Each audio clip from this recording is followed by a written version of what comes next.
Bonjour Monsieur Rhys, bonjour Mesdames, bonjour Messieurs, bonjour Mesdames et Messieurs les internautes.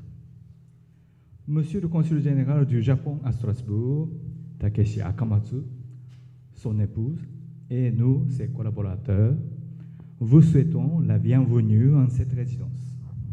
Bienvenue également aux internautes qui nous suivent en direct sur YouTube. Nous allons commencer la cérémonie officielle de remise de décoration dans l'ordre du soleil levant, rayon d'or en sautoir du gouvernement du Japon, à M. Roland Rhys, ancien maire de Strasbourg et ancien président des États-Unis France. En raison de la pandémie et de ses contraintes sanitaires, nous avons décidé d'organiser cette cérémonie de façon inhabituelle, limitée à un nombre très restreint d'invités et retransmise sur Internet, avec bien entendu la permission de M. Rhys, et nous l'en remercions.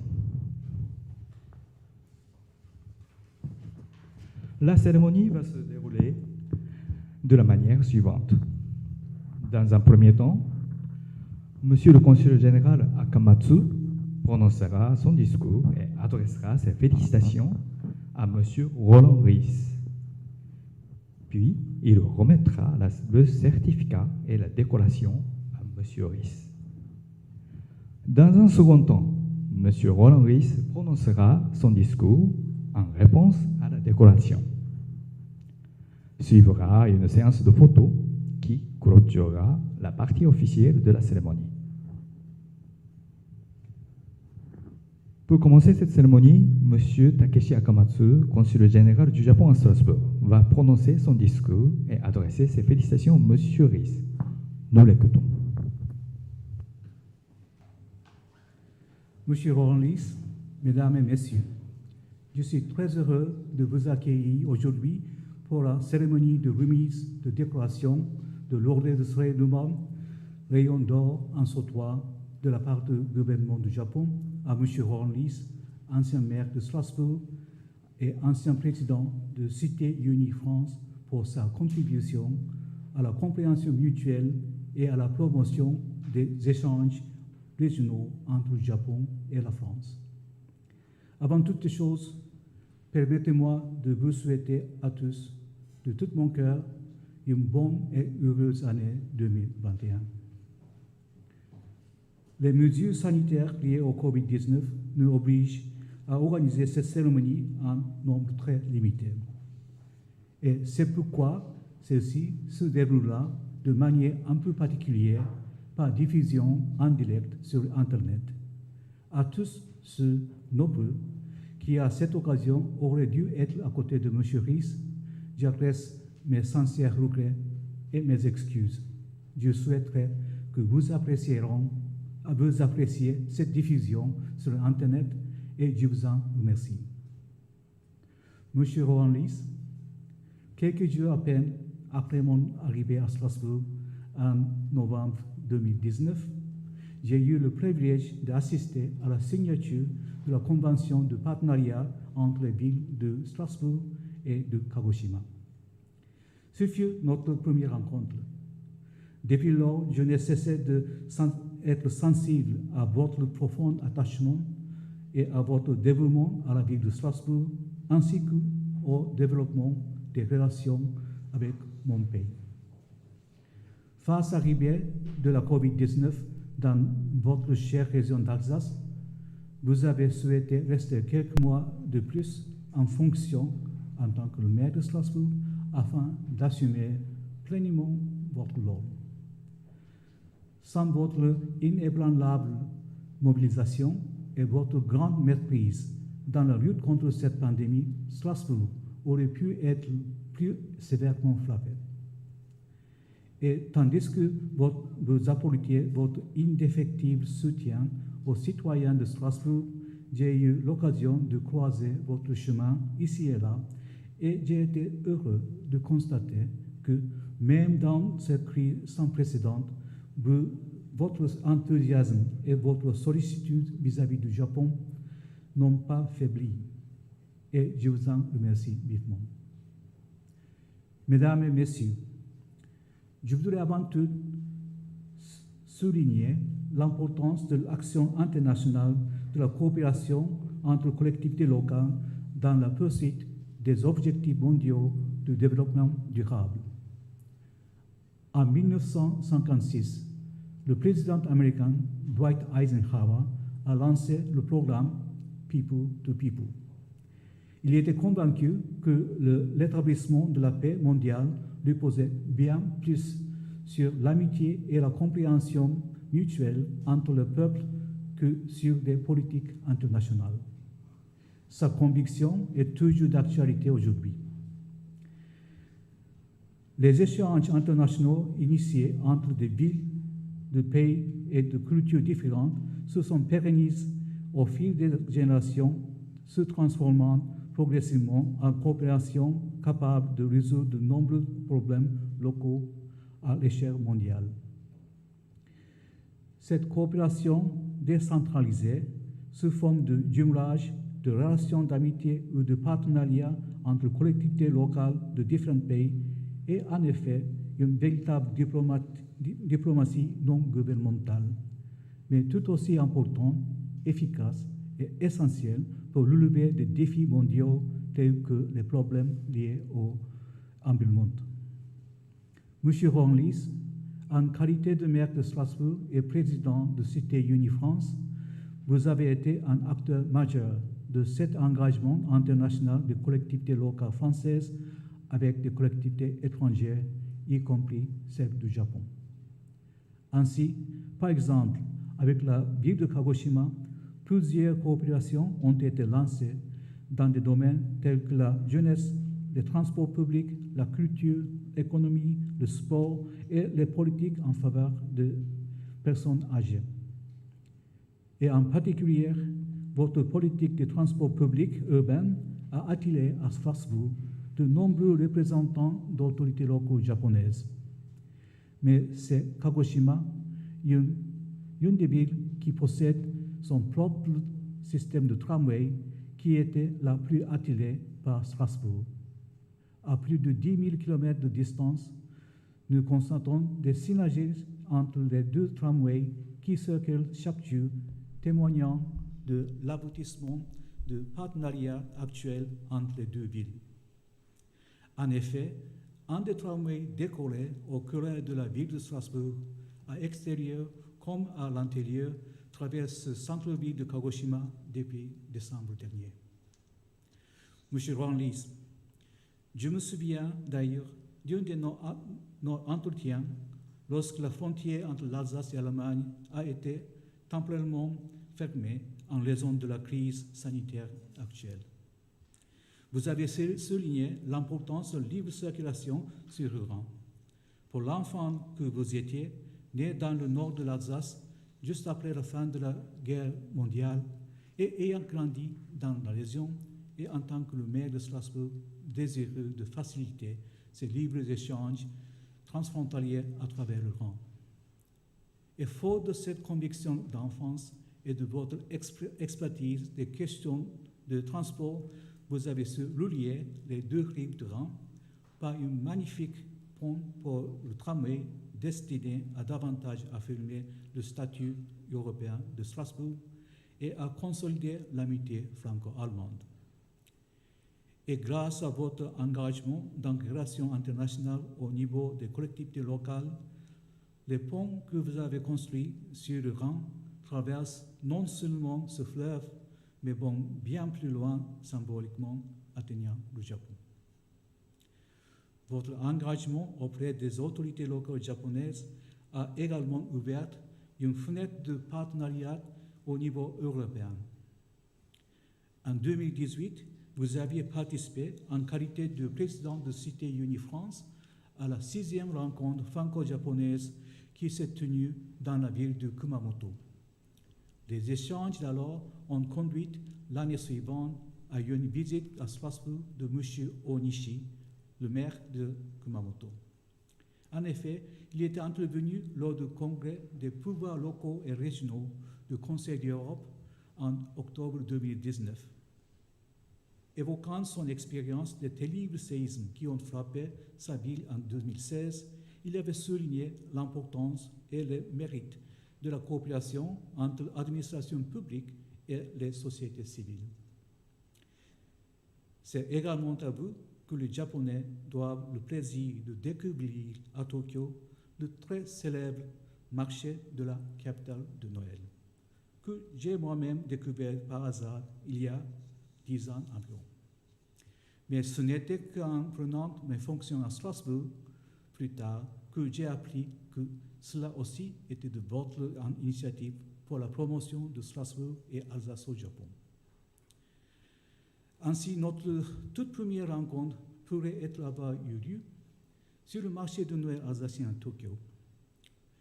Je suis désolé, M. Ronaldis, que mes souvenirs sont un peu effacés, non pas à cause du temps écoulé, mais bien entendu plutôt à cause des vins chauds que j'avais pris déguster dans ce marché Noël alsacien. Il existe nombreux d'autres exemples qui ont été couronnés de succès grâce à votre forte implication et votre généreuse collaboration avec le Japon. Ainsi, le spectacle de Gagaku, musique et danse de chœur du Japon par les musiciens et danseurs du département de musique de la Maison impériale à la Cité de la musique de Strasbourg dans le cadre du Japonisme 2018. Il faut souligner que c'était à Strasbourg que ces musiciens étaient déjà venus pour la première fois en France 48 ans auparavant. Ou encore la démonstration de danse Awa Odori pour la fête d'automne en 2016 et 2017 dans les lieux de Strasbourg, notamment dans le cadre de commémoration 2016, le Japon au cœur de l'Europe. Sans oublier la fantaisie de la Saint-Valentin, version japonaise de Strasbourg, mon amour, accueillie dans le quartier d'Ikebukuro de Tokyo en février 2016. Mesdames et messieurs, avec l'installation de la collectivité européenne d'Alsace il y a quelques semaines, l'identité d'Alsace continue de s'affirmer. Et je suis convaincu que les grands échanges entre collectivités locales françaises, alsaciennes et japonaises, passionnément semés par vous, moucheries, seront soigneusement entretenus par vos successeurs et deviendront ensemble des échanges avec le Japon tant aimé des Strasbourgeois, à l'image de Ginkgo biloba offert par l'empereur de Meiji planté sur la place de la République. Ainsi, cher M. Ronaldis, en reconnaissance de tous vos efforts qui sont autant de contributions à la compréhension mutuelle et la promotion des échanges régionaux entre le Japon et la France, tout au long de votre brillante carrière, j'ai le grand honneur et le plaisir, au nom du gouvernement du Japon, de vous remettre de cette déclaration de l'Ordre du Soleil Levant, rayon d'or en sautoir. Je vous félicite et vous exprime mon très profond respect pour cette précieuse décoration. J'espère qu'au cours de cette nouvelle année, votre décoration vous apportera lumière et courage. Félicitations et très grand merci. Merci beaucoup.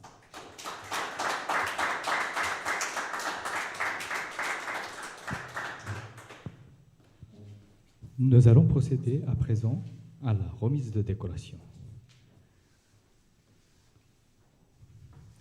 Nous écoutons d'abord la lecture du certificat de décoration en japonais, suivi par une traduction en français.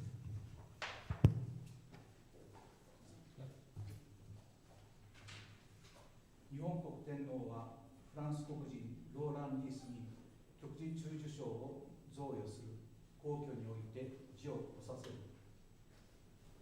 令和2年11月3日、内閣総理大臣菅義偉。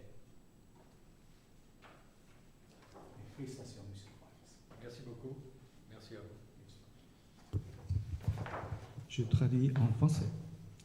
Certificat de décoration numéro 14406. Sa Majesté l'Empereur du Japon confère par le présent certificat à Roland Ries, citoyen de la République française.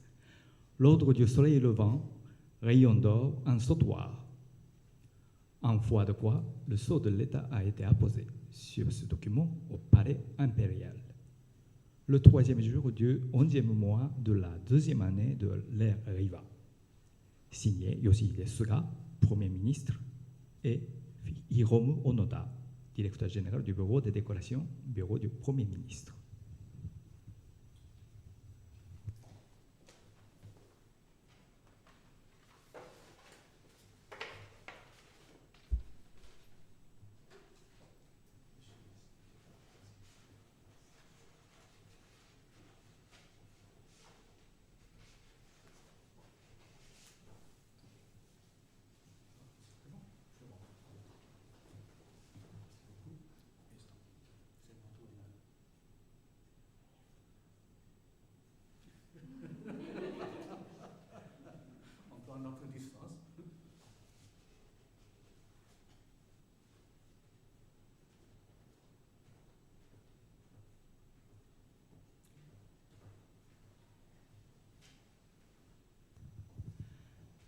À présent, j'invite M. Ries à prononcer son discours. Nous l'écoutons.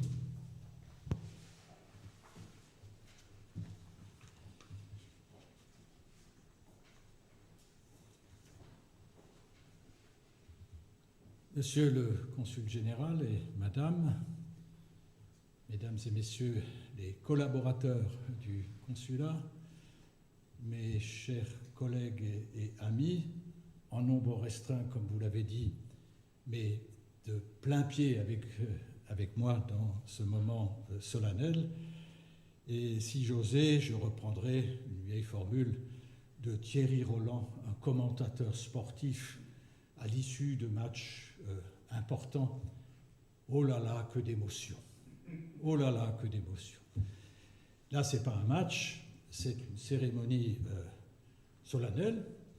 Et monsieur le consul général, je voudrais d'abord évidemment vous exprimer toute ma reconnaissance, monsieur Takeshi Akamatsu, consul général du Japon à Strasbourg et, ne l'oublions pas, observateur permanent du Japon auprès du Conseil de l'Europe.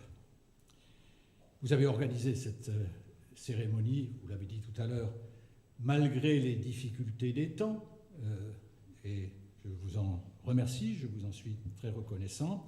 Et puis, vous l'avez dit également, cette décoration de l'Ordre du Soleil levant, rayon d'or en sautoir, au nom du gouvernement du Japon et aussi du ministre des Affaires étrangères japonais, me va droit au cœur. Je voudrais vous dire que lorsque j'ai appris cette distinction, je me suis demandé si je l'avais véritablement méritée. Et j'ai essayé de faire une rétrospective des éléments de mon itinéraire personnel qui ont pu justifier auprès du gouvernement japonais cette distinction.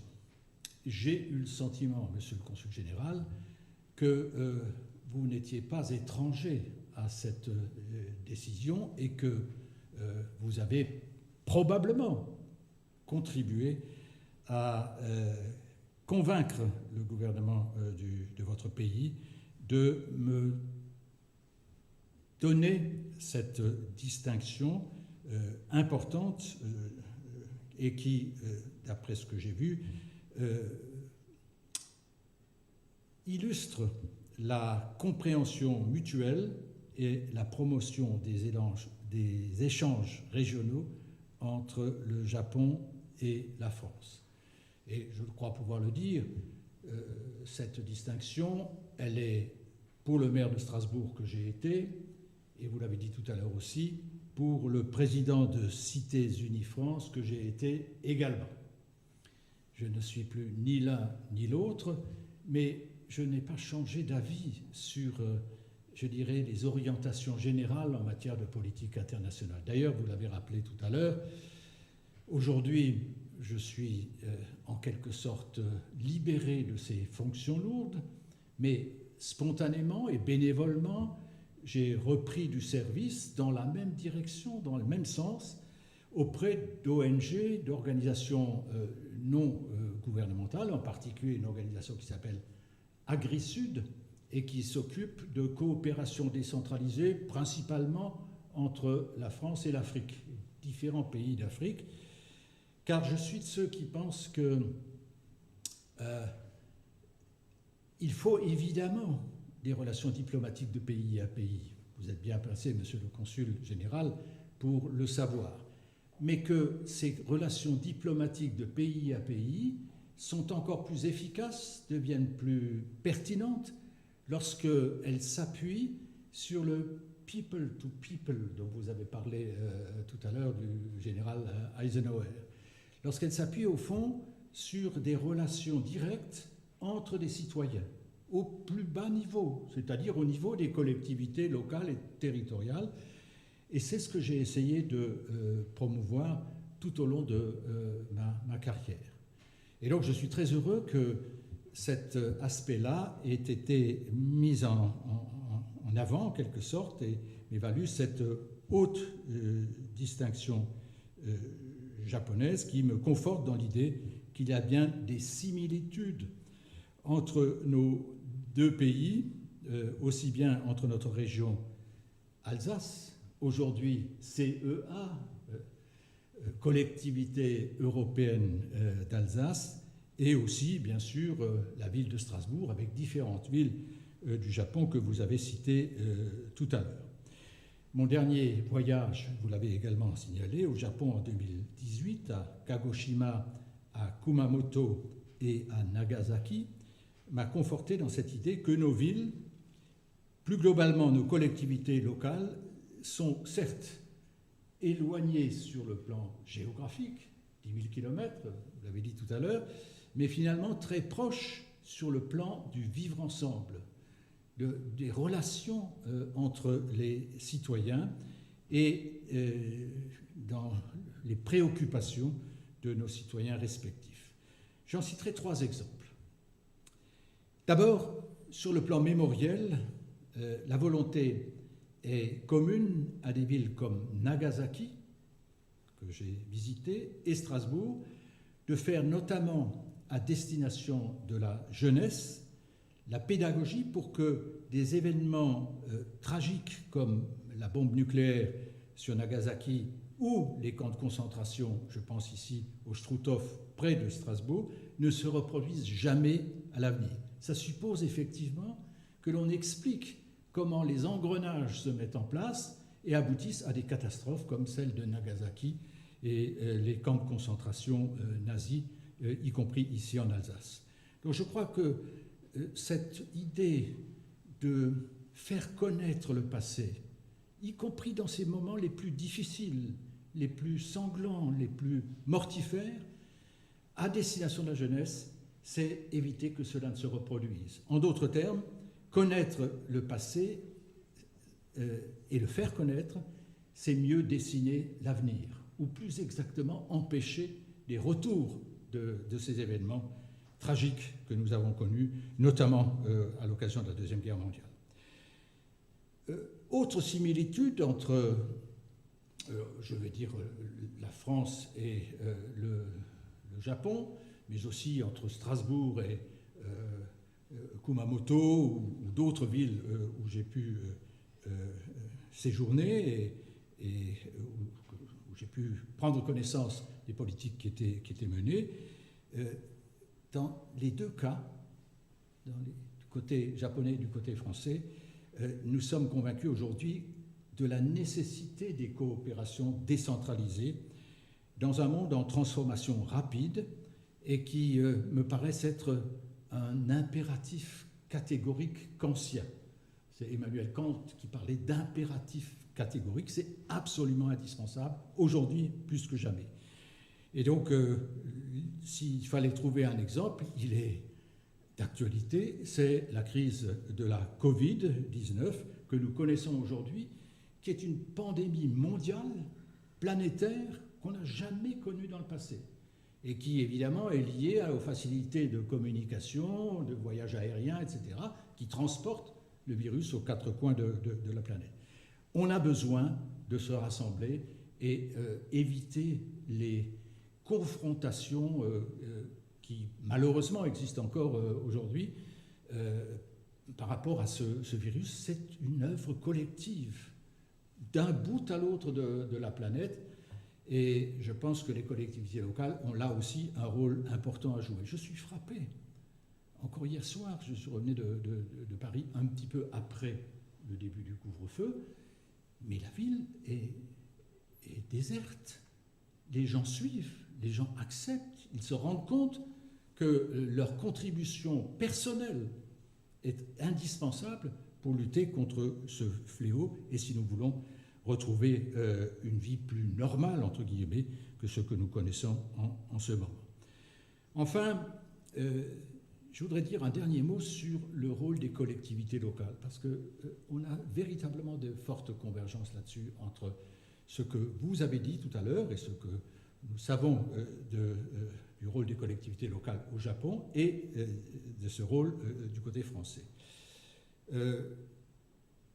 Il me semble véritablement salutaire que les accords de Paris sur les questions climatiques soient largement partagés. Il l'était au départ, il l'était un peu moins par la suite, avec notamment la défection des États-Unis d'Amérique. Rappelons-nous quand même cela. Depuis hier, je crois, le nouveau président Joe Biden a enfin permis aux États-Unis de rejoindre l'immense majorité des pays du monde qui sont d'accord pour lutter ensemble contre le réchauffement climatique et toutes ses conséquences dans la vie quotidienne de nos concitoyens. Donc on voit bien que des convergences se dessinent à la condition qu'on parle ensemble, qu'on travaille ensemble et qu'on développe une forme de confiance au niveau international qui est indispensable pour travailler ensemble.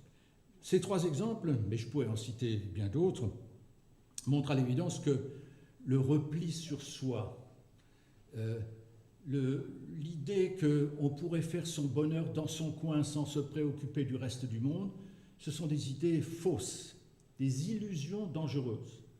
On a besoin les uns des autres. La planète est petite. Elle l'est d'autant plus que les interactions de toutes sortes, y compris à travers le numérique au niveau de la planète, sont évidemment, ont tendance à non seulement à rapprocher les problèmes et à les universaliser, mais aussi exigent des réponses collectives à ces questions pour balayer ces illusions dangereuses. Nous devons donc travailler ensemble, coopérer, développer les solidarités planétaires, et je pense que de ce point de vue, mais vous l'avez dit, Monsieur le Consul général, notre coopération entre la France et le Japon, depuis de très longues années maintenant, doit nous inciter finalement à l'optimisme. C'est à travers ces coopérations que nous pourrons affronter ces nouveaux problèmes qui menacent l'humanité dans son destin collectif. Bref, c'est comme ça que j'interprète cette distinction qui m'a été donnée, qui m'honore moi personnellement, mais qui honore aussi le Japon et la France. Merci beaucoup de votre attention et merci de ce que vous avez fait pour développer ces relations entre la France et le Japon. Monsieur le Consul général, merci à vous.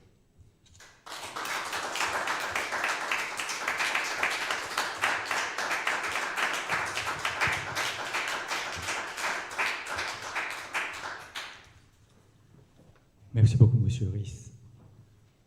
Nous allons maintenant prendre quelques photos. Chers invités, je vous invite à vous lever et à vous rassembler devant le paravent d'or.